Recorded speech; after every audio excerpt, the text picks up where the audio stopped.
بسم الله الرحمن الرحيم. ياسين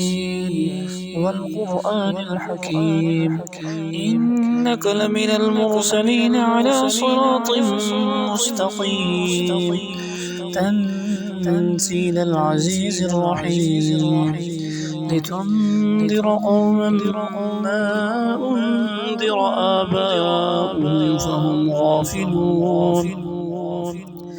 لقد حق القول على أكثرهم فهم لا يؤمنون إنا جعلنا في أعناقهم أغلالا فهي إلى الأذقان فهم مقمحون وجعلنا من بين أيديهم سدا ومن خلفهم سدا فأغشيناهم فهم لا يبصرون وسواء عليهم أنذرتهم أم لم تنذرهم لا يؤمنون إنما تنذر من اتبع الذكر وخشي الرحمن بالغيب فبشره بمغفرة وأجر كريم. إنا نحن نحيي الموتى ونكتب ما قدموا وآثارهم وكل شيء أحصيناه في إمام مبين واضرب لهم مثلا أصحاب القرية إذ جاءها المرسلون إذ أرسلنا إليهم اثنين فكذبوهما فعززنا بثالث فقالوا إنا إليكم مرسلون قالوا ما أنتم إلا بشر مثلنا وما أنزل الرحمن من شيء إن أنتم إلا تكذبون قالوا ربنا يعلم إنا إليكم لمرسلون وما علينا إلا البلاغ المبين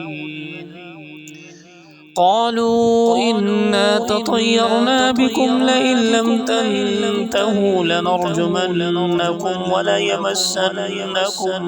منا عذاب أليم قالوا طائركم معكم أئن ذكرتم بل أنتم قوم مسرفون وجاء من أقصى المدينة رجل يسعى قال يا قوم اتبعوا المرسلين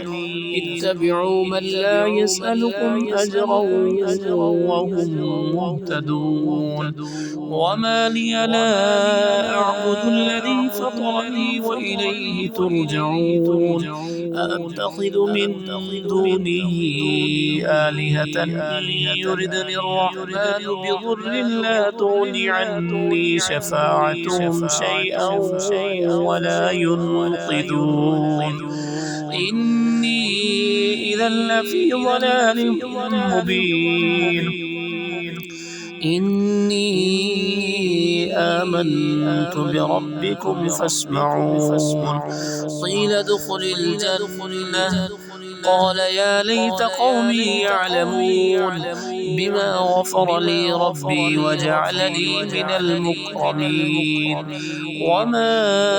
أنزلنا على قومه من بعده من جند من السماء وما كنا منزلين إن كانت إلا صيحة واحدة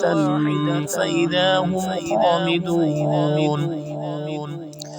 يا حسرة على العباد ما يأتيهم من رسول إلا كانوا به يستهزئون ألم يروا كم أهلكنا قبلهم من القرون أنهم إليهم لا يرجعون وإن وإن كل لما جميع لدينا محضرون وآية لهم الأرض الميتة أحييناها وأخرجنا منها حبا فمنه يأكلون وجعلنا فيها جنات من نخيل وأعناب وفجرنا فيها من العيون ليأكلوا من ثمره وما عملته أيديهم أفلا يشكرون سبحان الذي خلق الأزواج كلها مما تنبت الأرض ومن أنفسهم ومما لا يعلمون وآية لهم الليل نسلخ منه النهار فإذا هم مظلمون والشمس تجري لمستقر لها ذلك تقدير العزيز العليم والقمر قدرناه منازل حتى عاد كالعرجون القديم لا الشمس ينبغي لها أن تدرك القمر ولا الليل سابق النهار وكل في فلك يسبحون